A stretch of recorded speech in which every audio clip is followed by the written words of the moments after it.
नमस्कार. रंगांची उधळण, आनंदाने माखलेले चेहरे आणि कानावर पडणारा तो एकच आवाज, बुरा न मानो होली है. होळी म्हटलं की हेच चित्र आपल्या सगळ्यांच्या डोळ्यासमोर येतं, बरोबर ना? पण हा सण फक्त इतकाच आहे का, की या रंगांच्या मागे काहीतरी खूप खोल, खूप महत्वाचा अर्थ दडलेला आहे? चला तर मग आज याच रंगांच्या दुनियेत थोडं खोलवर शिरूया. म्हणजे हा सण म्हणजे फक्त रंगांची धमाल मस्ती आहे, की यामागे श्रद्धा, प्रेम आणि निसर्गाची अशी काही कहाणी आहे जी आपल्याला माहितीच नाही? आज आपण नेमकं याच प्रश्नाचं उत्तर शोधणार आहोत. या सणाचं खरं महत्त्व समजून घेणार आहोत. चला सुरुवात करूया अगदी मुळापासून. होळी म्हणजे नेमकं काय? त्याचा उद्देश काय असतो? तो कधी साजरा केला जातो? बघा, अनेकांसाठी होळी म्हणजे फक्त रंग. पण थांबा, खरं तर हा सण वसंत ऋतूचं स्वागत करण्यासाठी आहे, प्रेमाचा उत्सव साजरा करण्यासाठी आहे आणि सगळ्यात महत्त्वाचं, वाईटावर चांगल्याने मिळवलेल्या विजयाचं हे एक मोठं प्रतीक आहे. तर होळी, ज्याला आपण धुलिवंदन असंही म्हणतो, हा एक खूप महत्त्वाचा हिंदू सण आहे. पण लक्षात घ्या, हा फक्त रंगांचा उत्सव नाहीये. हा निसर्गाच्या बदलाचा उत्सव आहे. म्हणजे हिवाळा संपतो आणि वसंत ऋतूचं आगमन होतं, त्याचं हे सेलिब्रेशन आहे. आणि म्हणूनच तो फाल्गुन महिन्याच्या पौर्णिमेला साजरा केला जातो, अगदी पिकांच्या हंगामाच्या सुरुवातीला. आता एक इंटरेस्टिंग गोष्ट.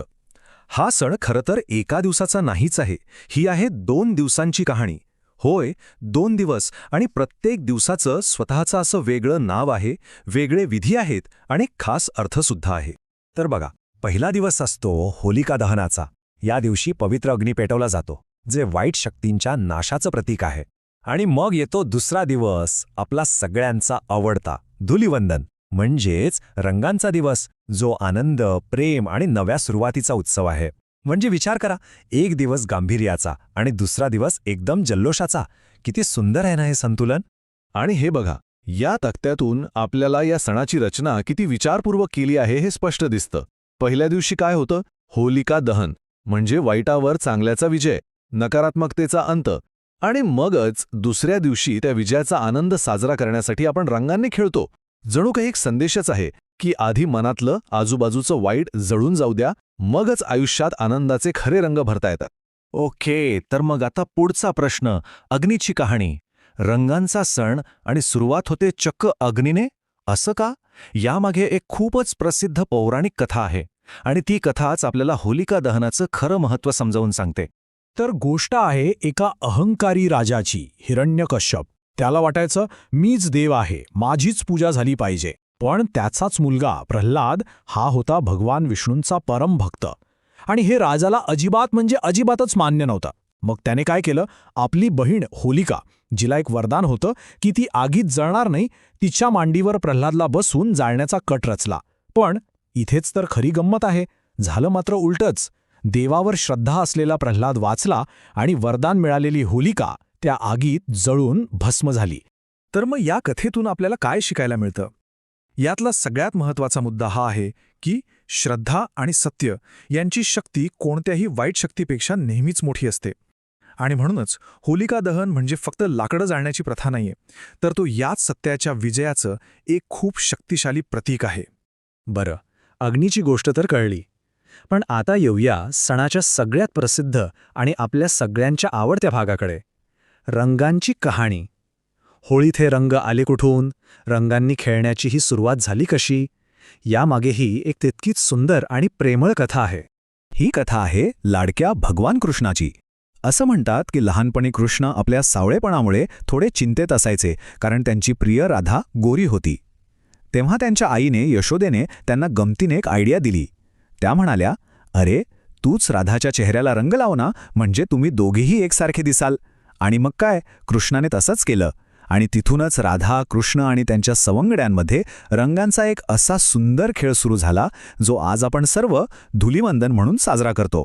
आणि बघा, ह्यातून किती सुंदर संदेश मिळतो की खरं प्रेम आणि एकता असेल तर कोणताही भेद, मग तो त्वचेच्या रंगाचा असो किंवा समाजातल्या दर्जाचा, तो टिकूच शकत नाही. रंगांची ही उधळण म्हणजे खरं तर तेच आहे.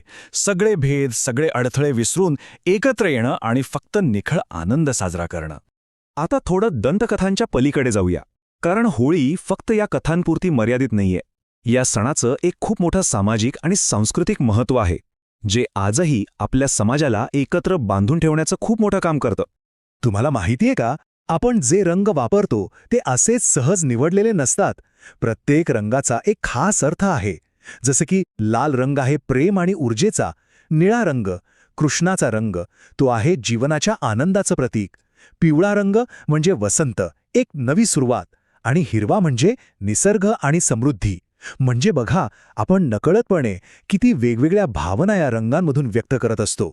आणि गंमत इथेच संपत नाही. भारतभर फिरलात तर या सणाच्या वेगवेगळ्या कथा आणि परंपरा सापडतील. उदाहरणार्थ, दक्षिण भारतात या सणाला कामदेवाच्या बलिदानाशी जोडलं जातं, तर दुसरीकडे उत्तर प्रदेशमधली बरसाण्याची लठ्ठमार होळी तर जगभर प्रसिद्ध आहे. यावरूनच या सणाची सांस्कृतिक विविधता किती जबरदस्त आहे हे लक्षात येतं.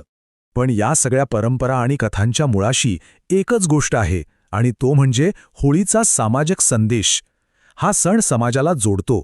हा एक असा दिवस आहे जेव्हा जुनी भांडणं विसरून नाती सुधारण्याची संधी मिळते. मैत्रीचे बंध आणखी घट्ट होतात आणि जातपात, गरीब श्रीमंत हे सगळे भेद रंगांमध्ये विरघळून जातात. सगळ्यांनी एकत्र येण्याची ही एक खूप सुंदर संधी असते. म्हणजे थोडक्यात सांगायचं झालं तर धुलिवंदन म्हणजे काय, तो फक्त रंगांचा खेळ नाही. तो आहे वाईटावरच्या विजयाचा जल्लोष, वसंत ऋतूच्या आगमनाचा सोहळा आणि सगळ्यात महत्त्वाचं, मैत्रीचं नातं अजून घट्ट करणारा एक परिपूर्ण दिवस. चला आता शेवटच्या भागाकडे वळूया. होळीचा चिरंतन संदेश. ठीक आहे, आपण कथा ऐकल्या, परंपरा समजून घेतल्या, पण या सगळ्यामधून आजच्या काळात आपण काय शिकू शकतो? असा कोणता संदेश आहे जो आपल्या सगळ्यांसाठी महत्त्वाचा आहे? तर या संपूर्ण उत्सवाचा गाभा, त्याचा आत्मा या 4 गोष्टींमध्ये दडलेला आहे. 1.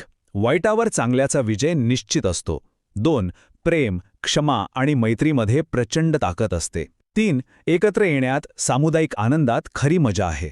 आणि 4. वसंत ऋतूप्रमाणेच आयुष्यात येणाऱ्या प्रत्येक नव्या सुरुवातीचं उत्साहाने स्वागत करायला हवं.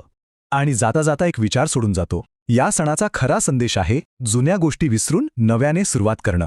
मग विचार करण्यासारखी गोष्ट आहे की या होळीच्या भावनेतून आपल्या आयुष्यातली अशी कोणती जुनी भांडणं किंवा मतभेद आहेत जे या रंगांच्या पाण्याने कायमचे धुऊन काढता येतील, यावर विचार नक्की करायला हवा. मित्रांनो, कथा आवडली असेल तर तुमचं अमूल्य लाईक आमच्यासाठी खूप महत्त्वाचं आहे. तुमचे विचार, तुमची भावना आणि पुढे कोणते रहस्य ऐकायला आवडेल हे कॉमेंटमध्ये नक्की सांगा. आणि रहस्यांच्या जगात दररोज काहीतरी नवं उलगडण्यासाठी द मिस्ट्री मराठीला सबस्क्राईब करून बेल आयकॉन दाबून ठेवा, कारण पुढचं रहस्य तुमची वाट पाहत आहे.